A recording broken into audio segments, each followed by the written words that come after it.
salam planners. Ketemu lagi dengan saya Sanjaya dari Champion Web Planner.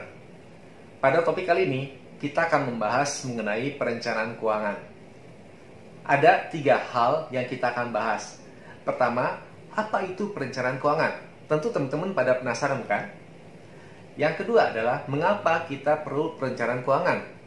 Ya, setelah kita bahas macam-macam, kenapa kita perlu ya perencanaan keuangan? Yang ketiga adalah tentang apa saja sih bagian-bagian dari perencanaan keuangan secara garis besar.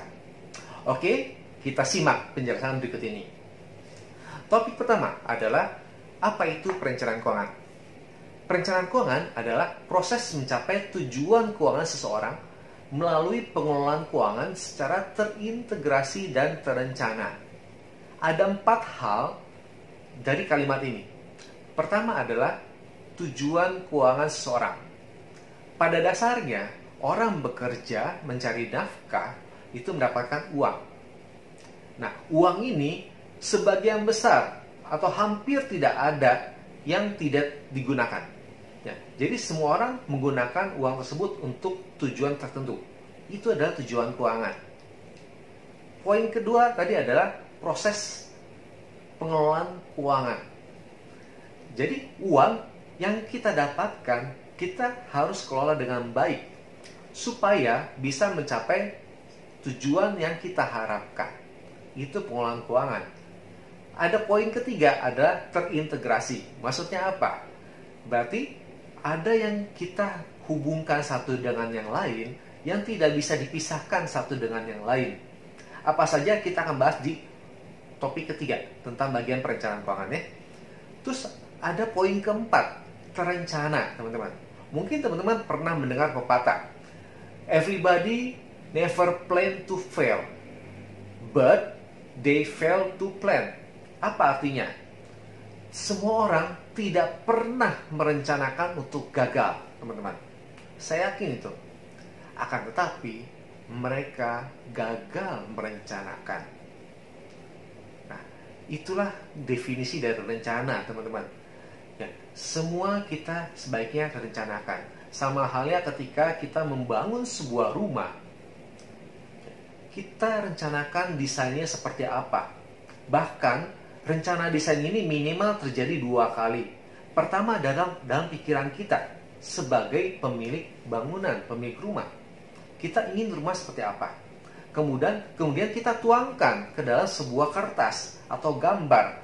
Baik itu kita gambar sendiri ataupun kita minta bantuan profesional, desainer, mendesain rumah yang terbaik untuk kita, yang sesuai dengan gambaran di pikiran kita. Itu adalah rencana, teman-teman. Nah, itu adalah topik pertama tentang definisi perencanaan keuangan. Topik kedua adalah mengapa kita perlu perencanaan keuangan.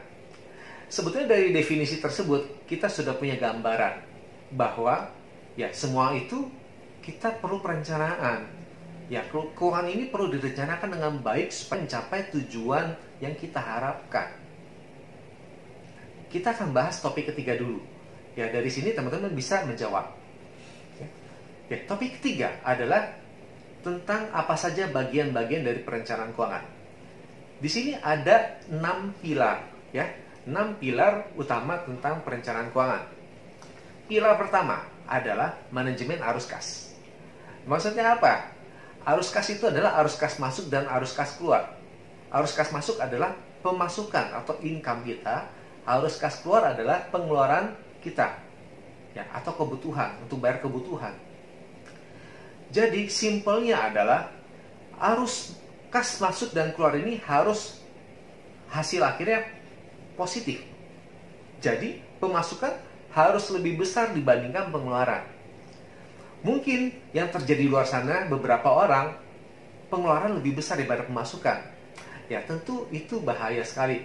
Tentu teman-teman setuju kan? Ya, itulah kita perlu di-manage, perlu dikelola. Bagaimana manajemen arus kas kita. Kemudian pilar kedua adalah manajemen resiko. Ketika kita hidup di dunia ini, ada risiko-risiko yang kita akan hadapi.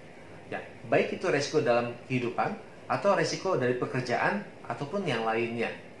Banyak hal yang kita bisa lakukan bagaimana kita memanage sebuah resiko, bagaimana mengelola sebuah resiko. Untuk topik khusus perencanaan resiko ini atau manajemen resiko, ada topik khususnya. Simak di video berikutnya ya teman-teman.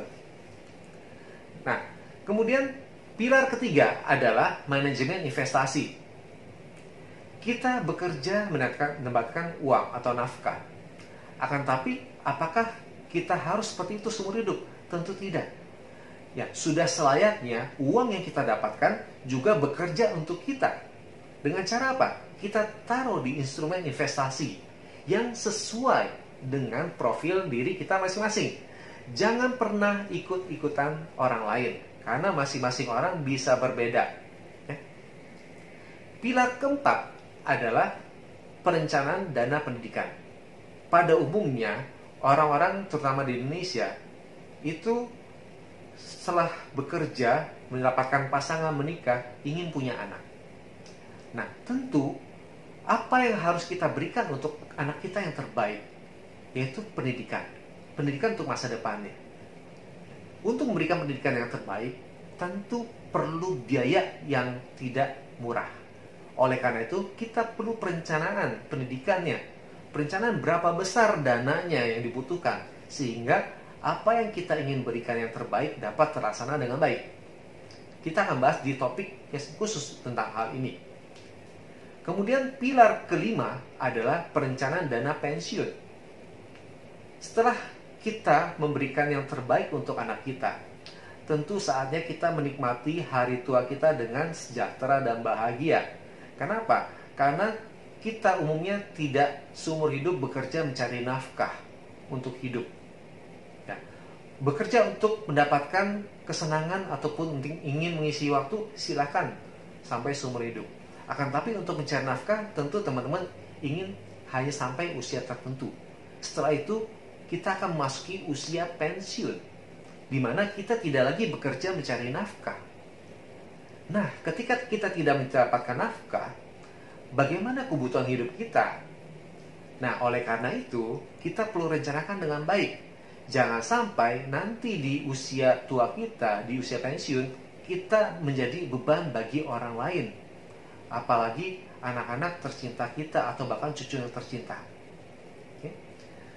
Pilar keenam adalah tentang perencanaan warisan atau transfer harta waris. Nah, setelah kita pensiun, ya semua orang akan mengalami takdirnya, yaitu dipanggil oleh Yang Maha Kuasa. Nah, ketika kita dipanggil, apapun yang kita hasilkan di dunia ini tentu tidak akan dibawa mati. Ya, tentu kita ingin memberikan kepada generasi berikutnya sesuai dengan apa yang kita inginkan. Akan tetapi, ternyata tidak sedikit terjadi kendala-kendala dalam proses transfer harta tersebut. Oleh karena itu, kita perlu perencanaan transfer harta waris yang baik, supaya harta yang kita hasilkan selama di dunia ini dapat dimanfaatkan secara maksimal oleh keturunan kita dan tidak sampai jatuh ke tangan yang tidak berhak. Oke, itu teman-teman, itulah perencanaan keuangan secara garis besar. Ya, setelah mendengarkan penjelasan ini, tentu teman-teman berpikir bahwa apakah teman-teman perlu perencanaan keuangan?